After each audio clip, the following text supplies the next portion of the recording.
ક્વાર્ટરના પરિણામો બાદ સુઝલોનના શેરોમાં ધમધોકાર તેજી છે અને ઇન જનરલ આપણે વાત કરીએ તો FY 26નું ગાઈડન્સ બી ઘણું સારું છે. કંપનીની વધુ વિગત સમજવા માટે આપણી સાથે આજે સ્ટુડિયોમાં ખાસ હાજર છે કંપનીના CEO JP ચલસાણી સાહેબ. પાવર સેક્ટરના તેઓ વેટરન છે અને ગ્રુપ CFO હિમાંશુભાઈ મોદી બી આજે આપણી સાથે સ્ટુડિયોમાં ઉપસ્થિત છે. Thank you so much for speaking to CNBC Bazaar. चलसानी साहब, आपसे पहले पूछना चाहूँगा कि FY 25 एक रिकॉर्ड साल था सुज़लोन के लिए. आपने बैलेंस शीट क्लीन अप की, आपने P&L अकाउंट सुधारा, मार्जिन सुधरे और अब FY 26 में हम जब देखते हैं तभी भी आप एक ज़बरदस्त गाइडेंस के साथ जा रहे हैं.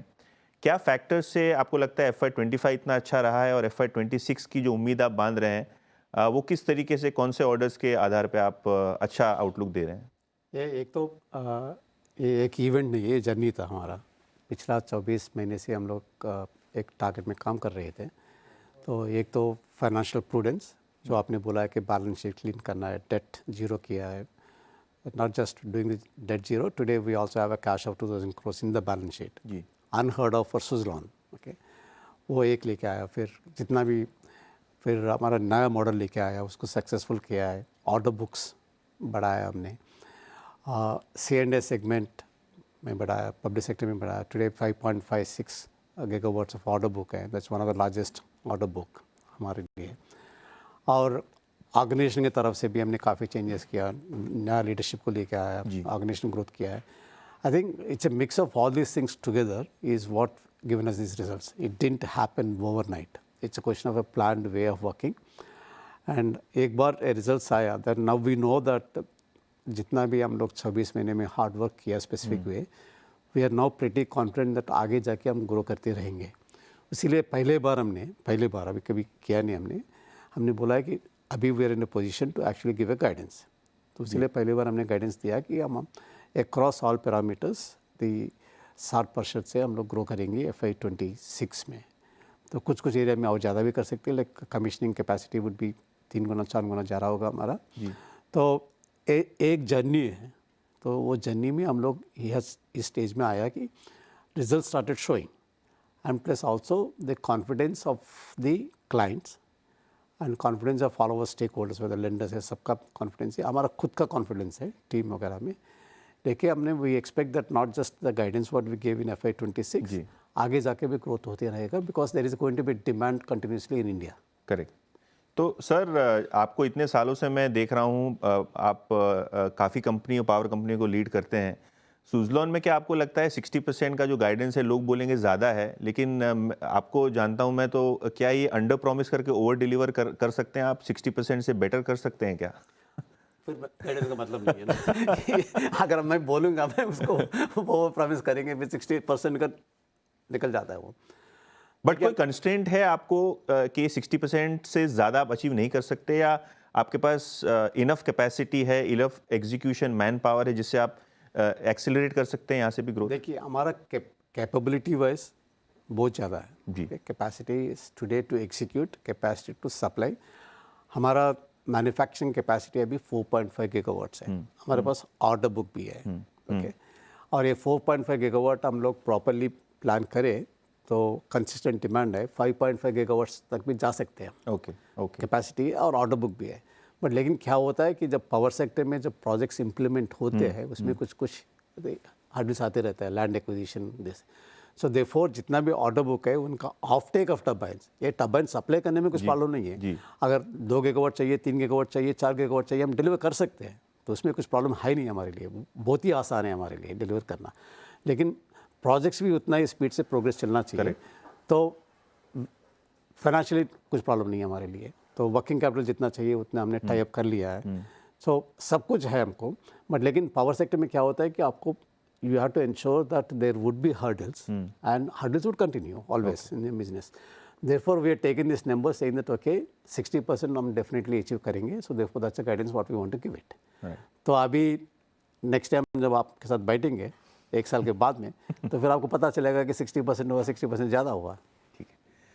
હિમાંશુભાઈ, તમને બી કોન્વર્ઝેશનમાં લાવું છું અને ક્લિયરલી આપણે જોયું છે કે બેલેન્સ શીટ હેલ્ધી છે, કેપેસિટીઝ આર ઇન પ્લેસ, કોઈ ઇન્ક્રીમેન્ટલ કેપેક્સ તમને લાગશે નેક્સ્ટ 12 મંથ્સમાં to augment your capacity, debottleneck, or probably do you think working capital વધશે આપણું? ઓવરઓલ જે ફાઇનાન્શિયલ સાઇડ ઉપર જે સપોર્ટ લાગે છે, તમને લાગે છે આ 60% જે ગ્રોથ તમે કરવાના છો, પર્યાપ્ત રિસોર્સિસ છે કંપની પાસે અને કોઈ પ્રકારનું ચેલેન્જ વર્કિંગ કેપિટલ ઉપર નથી, કોઈ પ્રકારનું ચેલેન્જ કેપેક્સ ઉપર નથી ઇન્ક્રીમેન્ટલી કરવા? સો 60% માટે જે પણ ફાઇનાન્શિયલ રિસોર્સિસ કંપનીને જોઈએ એ બધી આપણી પાસે છે. ઓકે. એ વર્કિંગ કેપિટલ હોય કે કેશ હોય, મેન્યુફેક્ચરિંગ કેપેસિટી હોય, એ બધી આપણી પાસે છે હજી. અમે લોકો 400 થી 500 ક્રોર્સનું કેપેક્સ કરવા માંગીએ છીએ FY26માં. બટ એ લાર્જલી થોડુંક હોય સસ્ટેનન્સ કેપેક્સ FY26 માટે, ઓકે. ને થોડુંક હોય કે આપણે કેપેસિટી ઓગમેન્ટેશન કરીએ ફ્યુચર આઉટલુક માટે. રાઈટ. તો જ્યારે આપણે FY27-28ની વાત કરીએ એ એના માટે છે, કારણ કે capex anything that we incur એક વર્ષની previous we have to incur that, તાકી આપણે જે કેપેસિટી ઓગમેન્ટેશન ફ્યુચરમાં જોઈએ એના માટે. પર્ટિક્યુલરલી ઓએનએમ બિઝનેસના વિશે બી તમારી પાસેથી જાણવા માંગીશ હિમાંશુભાઈ. ઓએનએમ એક પ્રોફિટેબલ બિઝનેસ છે અને obviously as new orders get executed ઓએનએમ બિઝનેસ મોટું થતું જશે. તો ત્યાં બી તમને લાગે છે કે ગ્રોથ સસ્ટેનેબલી આગળ વધશે અને ઓએનએમ બિઝનેસમાં સ્પેસિફિકલી તમને લાગે છે કે હજી બી ટેલવિન્ડ છે, આ બી બિઝનેસ જે છે એ સાઇડ બાય સાઇડ ગ્રો થતું રહેશે સારી રીતે? તો એ થશે જ, ક્યોંકિ એવરી સિંગલ ટર્બાઇન જે અમે લોકો વેચીએ છીએ એને સાથે મિનિમમ 10 વર્ષના ઓએનએમ કોન્ટ્રાક્ટ સાથે છે. ઓકે. આવતા 2-3 વર્ષમાં ઓએનએમની ગ્રોથ થોડીક સેક્યુલર રહેશે link to inflation. But as we go forward એ ગ્રોથ વધશે, કારણ કે 3 વર્ષ અમારી જે ટર્બાઇન છે એ વોરંટીમાં હોય. તો ડ્યુરિંગ ધી વોરંટી પીરિયડ ઓએનએમમાં કાંઈ રેવન્યુ નથી, કારણ કે એ ફ્રી વોરંટી છે કસ્ટમર માટે. ઓકે. તો when we C FY28-29 onwards, એનામાં ઓએનએમની રેવન્યુ વધવાની બહુ ચાન્સીસ છે, बिकॉज एवरी सिंगल टर्बाइन આપણી જે છે એ ઓએનએમ કોન્ટ્रैक्ट साथ है. ट्रू. चलसानी साहब, ऑफशोर विंड प्रोजेक्ट एक ऐसा टॉपिक है जहां गवर्नमेंट ने एक वायबिलिटी गैप फंडिंग का अनाउंसमेंट किया था बजट में, लेकिन कुछ काम नहीं हो रहा है ग्राउंड पे. क्या आपको लगता है कि सुजलॉन, क्योंकि एक सुपीरियर इंजीनियरिंग कैपेबिलिटी है, तमिलनाडु और गुजरात के कोस्ट पे काफ़ी सारी स्टडीज़ भी हो गई हैं, तो क्या आपको लगता है ये भी एक ऐसा सेगमेंट है जहां आगे जाके सुजलॉन के लिए एक अच्छा ग्रोथ अपॉर्चुनिटी बनेगा? मतलब क्या अभी भी वो नेसेंट स्टेज में है या अभी एग्जीक्यूशन आप देखेंगे वहाँ भी? देखिए, इंजीनियरिंग कैपेबिलिटी जो आपने बोला सुजलान में हमेशा है. अगर ऑनशोर में भी हमको लोग पूछते हैं कि 5 मेगावाट टर्बाइन कब आएगा आपका, 6 मेगावाट टर्बाइन कब आएगा, ऑफशोर टर्बाइन कब आएगा. बट लेकिन इंडिया में पावर सेक्टर में टेक्नोलॉजी से ज़्यादा आपको viability of tariff becomes important, because cost per kilowatt our हमारा काफ़ी सेंसिटिव है. अगर डिमांड भी है but cost per kilowatt our बढ़ेंगे तो लोग डिस्ट्रीब्यूशन कंपनीज पावर नहीं लेंगे जी. तो we even adopt towards the load shedding, लेकिन सप्लाई नहीं करते हम लोग. तो उस वजह से cost per kilowatt our is most important. अगर आप ऑफशोर में देखेंगे, हमारा कंट्री में अलग सिचुएशन है compare to other countries. Onshore से ऑफशोर जो जनरेशन इंक्रीज होता है उतना सिग्निफिकेंट नहीं है हमारा. ओके. लेकिन कॉस्ट बहुत बढ़ता है. उससे क्या है कि आपका टैरिफ बहुत बढ़ता है. Tariff of offshore is expected to be 8 to 9 rupees per kilowatt hour. Okay. Even after giving this viability gap funding, तो वो नीचे नहीं आ रहा है उतना ज़्यादा. मतलब नीचे तो आएगा बट लेकिन फिर भी रहेगा 6 रुपीज़ वगैरह. तो उसके वजह से थोड़ा स्लो चल रहा है, लेकिन अल्टीमेटली आएगा ऑफशोर. बट लेकिन नेक्स्ट 4-5 years में does it make a difference to the country, does it make a difference to Suzlon? No. Okay. But we as the leading company, as you said, that we are prepared. As and when that sector grows, we will be there. Right. Sir, अभी जैसे government policy की बात की, solar का हमने देखा है disproportionately cost गिरा है versus wind in the last 2-3-4 quarters, because China में एक ओवर सप्लाई सिचुएशन है, ग्लोबली ओवर सप्लाई सिचुएशन है पैनल्स का. ऑब्वियसली यहाँ ड्यूटी प्रोटेक्शन है तो उस तरीके के बेनिफिट्स नहीं देखने को मिल रहे हैं. लेकिन when it comes to solar versus wind, क्या आपको लगता है अभी जो गवर्नमेंट सपोर्ट है हाइब्रिड प्रोजेक्ट्स को लेके, विंड पावर को लेके, वो सफिशिएंट है ग्रोथ करने के लिए? बिकॉज जैसे हम डेवलपर्स के पास भी जाते हैं तो सोलार का एक ऑब्वियसली प्रेफरेंस है मार्केट प्लेस में, बिकॉज इज चीपर, एग्जीक्यूट करने के लिए बहुत ईजी होता है. तो आपसे एक आपके हॉर्सेस माउथ से सुनना चाहूँगा, विंड वर्सेस सोलार किस तरीके से आप देखते हैं इसको? देखिए, विंड सेक्टर पहले से ऑन इट्स ओन ग्रोथ हुआ है. ये प्राइवेट सेक्टर का स्टार्टिंग है. आप देखेंगे हमारा 30 साल हो गया अभी, 30 years. तो जब 95 में कंपनी स्टार्ट किया है तुलसी भाई ने, वो प्राइवेट सेक्टर से स्टार्ट किया है. वो जो इंडस्ट्रीज़ को टर्बाइन बेचते थे जी, बजाज शुगर्स है, टाटा है, और textile machines in textile industry in Tamil Nadu. तो ये प्राइवेट सेक्टर से ही ग्रो हुआ है, तो कंटिन्यू टू ग्रो, तो it has grown on its own. Okay तो एक गवर्नमेंट का ड्यूटी प्रोटेक्शंस वगैरह से कभी ग्रो नहीं हुआ अभी। जी और आप सोलार वर्सेस विंड हो ही नहीं सकता, क्योंकि ये दो कॉम्प्लीमेंट्री है। ओके सोलार पर्टिकुलर टाइम में जनरेशन देता है, विंड दूसरे टाइम में जनरेशन देता है। सोलार विंड मानसून वगैरह में ज़्यादा देता है, तब सोलार नहीं बनता है, तो देर आर एक्चुअली कॉम्प्लीमेंट्री। अगर आप देखेंगे आज the solar growth rate was much faster, not because the tariff was lower. It has grown faster because it's easy to execute. अभी ऐसा पहुंच गया हम लोग, during the solar generating hours हमारा सप्लाई ज़्यादा हो गया, डिमांड कम है, तो इसीलिए आपने देखा है कि एक्सचेंज में प्राइसेस भी जीरो तक आ चुका है और ग्रिड का फ्रीक्वेंसी भी बढ़ रहा है उस टाइम में।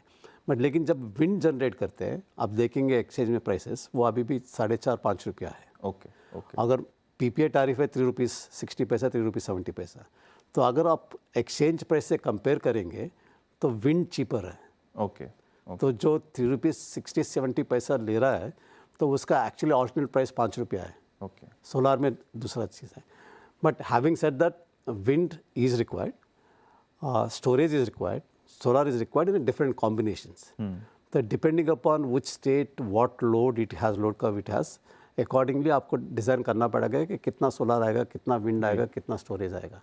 All three will continue to grow, but I think for some time there'll be bigger, larger growth for wind because it has to catch up because there's a shortfall during that particular point of time. Sure, So that's why the wind has to grow for the country's purpose, for meeting our demand. And 24 hour supply जो है वो करने के लिए, obviously because वो wind ही हमने रहेगा। दिन के लिए तो बना लिया जी बट लेकिन उसको आगे भी बनाना पड़ेगा हमको, क्योंकि हमारा पीक अभी क्या है, पहले 6 to 9 होता था, अभी 6 to 11, 6 to 12 हो गया है। जी तो because our style of living also changed, तो उस टाइम में अगर पावर नहीं है आपको, and also the period when the solar doesn't generate in the year particular time, तो आपको चाहिए पावर। करेक्ट तो देयरफॉर अभी right now wind is required, because people were saying that wind is difficult to execute, तो हम solar कर लेंगे, correct तो क्विक कैपेसिटी एडिशन हो सकता है, लेकिन that doesn't meet the demand what is required in the country.